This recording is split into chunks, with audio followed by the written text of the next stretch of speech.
Boa tarde, sexto ano. Tudo bem, meus amores? Nós estamos de volta para mais uma aula de religião nessa tarde. Somos gratos pela rica oportunidade, não é verdade? Então, a nossa aula de hoje é dando continuidade ao assunto como imaginamos Deus. Então, a gente viu lá no início da aula, né? Eu falando de como nós particularmente imaginamos Deus.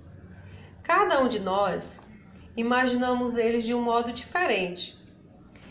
E pelo texto, né, no decorrer da aula, a gente observou várias maneiras existentes de alguém conhecer Deus ou de imaginar como Ele é. E aí a gente observou, né? Nós observamos e vimos que muitos veem Deus como fantoche, outros como Deus extraordinário, outros como Deus para uso próprio, outros como Deus mágico, Deus fiscal, Deus nas nuvens, Deus boa praça, Deus quebra galho, enfim. Então a gente observa que cada ser humano vê esse Deus diferente, imagina ele diferente, né? Imagina como que ele é. Então hoje nós vamos continuar na próxima imagem, que diz o seguinte: quem é de Deus não se envolve nos problemas deste mundo. Vem aí Deus nas nuvens. Deus só se interessa por orações, atos espirituais. O que acontece fora dos templos e dos horários de rezar não é de Deus. A pessoa fica desligada da realidade, deixa de melhorar a vida na terra, deixa de lutar contra as injustiças pensando só no céu. É importante ter momentos e lugares de oração. Gente religiosa não esquece que a vida continua além deste mundo, mas é agindo aqui mesmo, que se mostra a fidelidade de Deus e ao amor aos irmãos. Bem, a imagem que vocês estão observando são duas crianças revirando o lixo com alguns animais. Então, o que falou o parágrafo que a gente leu? Que Deus só se interessa por orações e atos espirituais que acontecem dentro da igreja?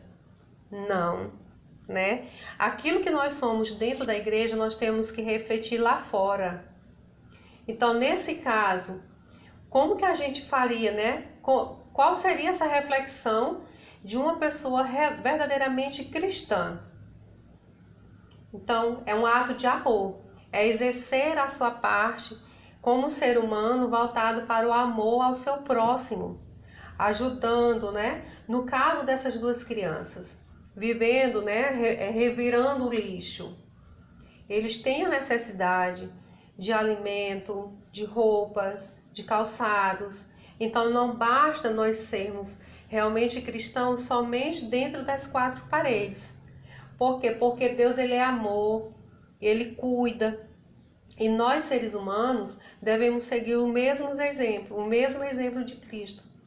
Então, é importante, sim, ter um lugar de oração, né, de se juntar, de ter uma comunhão, mas é importante também exercer esse papel lá fora. A segunda imagem: não esquenta, Deus é Pai. Então, Deus não exige nada, só perdoa, ajuda, conforta. A pessoa gosta de Deus, acha bonitos certos atos religiosos, mas não quer saber de compromisso.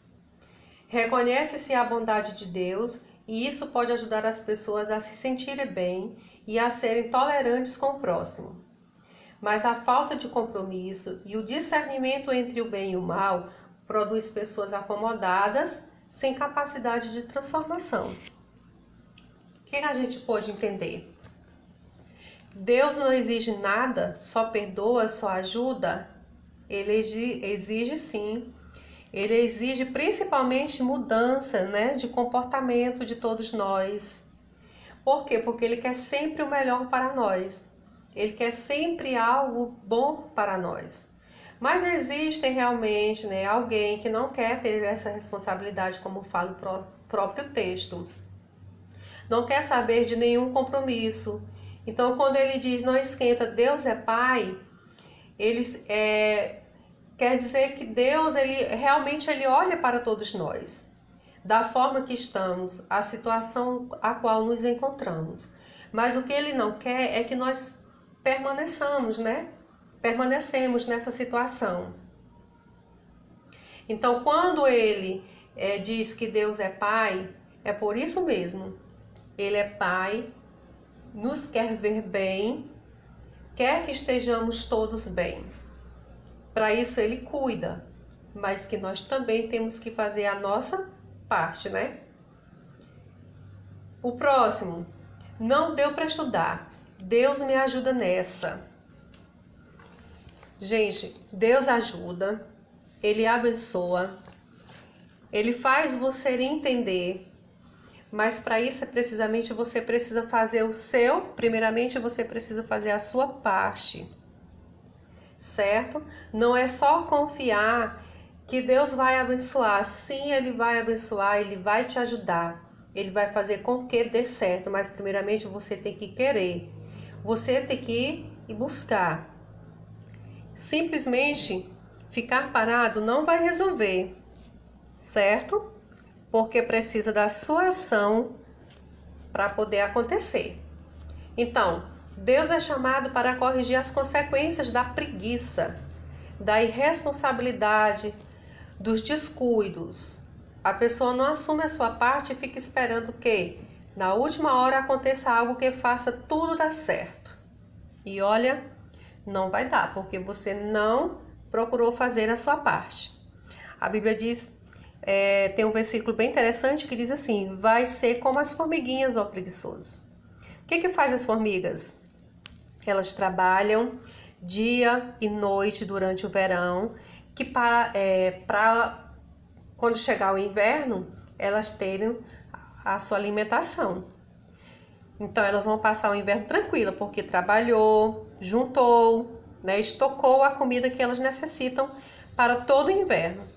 Então é preciso trabalhar, é preciso fazer alguma ação, certo? Então, uma situação de aflição pode ser uma oportunidade para alguém descobrir Deus, mas fica difícil acreditar na serenidade de quem deixa de fazer sua parte e espera que Deus resolva os problemas. Infelizmente, pode acontecer, realmente, né, em situações em que as pessoas só vão descobrir realmente esse Deus quando elas estão passando por dificuldades, quando estão passando por aflição, por momentos difíceis, né, de aperto. Então, nesse momento, é a pior forma de descobrir realmente quem é esse Deus. É aí onde a gente diz, né, costuma dizer, que nós conhecemos Ele pela dor, que o mais certo seria conhecer pelo amor. É bem mais alegre, né?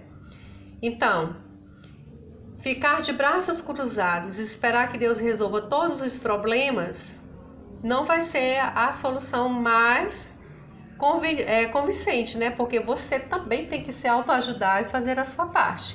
Claro que Deus resolve, mas primeiramente é preciso que você faça a sua parte, certo? Você com certeza conhece outras ideias sobre Deus.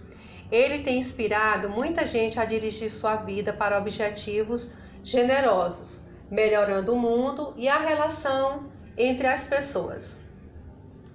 Para muitos, Deus é um libertador que dá força a quem luta por um mundo mais justo, um amigo que conhece cada um, quer o bem e perdoa quem erra, de forma que a pessoa tem estímulo para melhorar. O Criador que não faz diferença entre as pessoas e não quer preconceitos. Alguém que valoriza os pequenos. O Pai que convida todos a serem irmãos. Sim, essa é uma forma de como nós imaginamos que seja Deus, né? E realmente é como Ele é. É como a gente acabou de ler, né? Tudo isso Ele nos oferece e quer que nós façamos, né? Tudo isso para que tenhamos uma vida melhor, uma vida mais harmônica, uns com os outros. E como é Deus mesmo, né? Não dá para definir. Deus vai ser sempre maior do que as pessoas ou seja, do que as nossas palavras conseguem comunicar. Cada religião tem seu modo de expressar o que descobriu sobre isso. É que o Espírito do Senhor foi entendido de acordo com as diversas culturas e povos. Ou seja, nós nunca vamos chegar ao ponto de descrever realmente como era esse Deus, né? Nós podemos falar o quanto nós imaginamos que ele seja, mas que nós nunca vamos chegar a uma definição concreta do que ele é, porque as nossas palavras, elas não podem explicar realmente Deus. Existe uma frase, né? Ninguém se explica Deus. Realmente não conseguimos fazer isso, né? Realmente não podemos. Então, dentro de cada cultura, dentro da cultura de cada povo, nós podemos observar as experiências que eles têm em relação ao conhecimento desse Deus. A relação que eles têm com esse Deus. Os cristãos creem que Jesus é a maior revelação de Deus e que, sabendo o que Jesus fez e ouvindo o que ele disse, podemos perceber como é o jeito de Deus. Nós temos essa pequena parte de conhecimento quando analisamos as Escrituras. Lá nós vamos encontrar, né, dentro das revelações, dentro da revelação da palavra, de quem é esse Deus.